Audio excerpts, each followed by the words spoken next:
নমস্কাৰ। আজি বৰ্তমান 1 তাৰিখ মাঘৰ আৰু আমি আজি গোটাই পৰিয়ালটো মানে গুহাৰ আশীৰ্বাদ ল'বৰ কাৰণে আহি আছোঁ ঠাঠা গোহাঁই থানত আৰু দেখা আছোঁ আপোনালোকক বিহু ভালে ভালে গেল আৰু চবে আজি 1 তাৰিখ বুলি মন্দিৰ দৰ্শন কৰক, আমিও দৰ্শন কৰোঁ।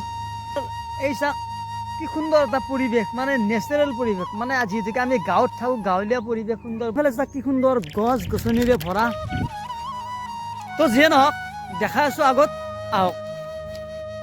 তো আহি পালোঁ ঠেঠা গোহাঁই থান আৰু আহি আপোনালোকক সকলোখিনি মই দেখাই আছোঁ। আপোনালোকে একদম থানৰ ভিডিঅ' বুলি স্কিপ নকৰাকৈ ভিডিঅ'টো চাই থাকিব আৰু গেটটো চাওক কিমান ধুনীয়া কৰি বনাইছে। আচলতে যোন মিস্ত্ৰীয়ে গেটটো বনাইছে তেখেতসকলক মই চেলুট জনাইছোঁ 100 বাৰ।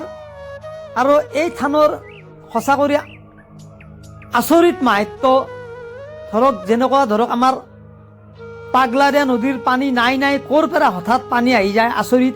এই ঠিক থানখনৰো মানুহ ধৰক এতিয়া আপুনি 100টা মানুহ দেখা পাইছে আপোনালোকে, অলপ পিছতে দেখা পাব আপোনালোকে 2-3 হাজাৰ মানুহ। আচৰিত মাহাত্য। তো যিয়ে নহওক ভিতৰত সোমাই আহিলোঁ। এই চাওক কলত থকটো কোনোবাই ধৰক হৈছিল আজি দি দিলাক প্ৰভুৰ ওচৰত, গোপালৰ ওচৰত। আৰু চাকি ধূপ কি সুন্দৰ কৰি জ্বলি আছে।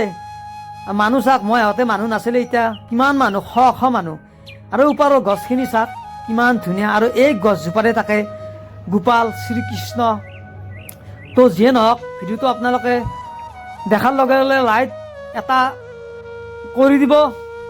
আচৰিত মাহাত্য থকা থান আৰু ওচৰতে থকা শিৱ মন্দিৰটো আপোনালোক মই দেখাই আছোঁ, আহি আছোঁ শিৱ মন্দিৰটোৰ ওচৰত, বেছি নাই পামেই আৰু লাহে লাহে আহি আছোঁ। এই চাক পালোৱে শিৱ মন্দিৰটো, তাতেও শ চাকি ধূপ জ্বলাই আছে মানুহে, তাতে ময়ো ধূপ জ্বলাইছোঁ। তো যিয়ে নহওক আপোনালোকে প্লিজ আৰু একবাৰ ক'লোঁ এটা লাইক কৰি জনাই দিব।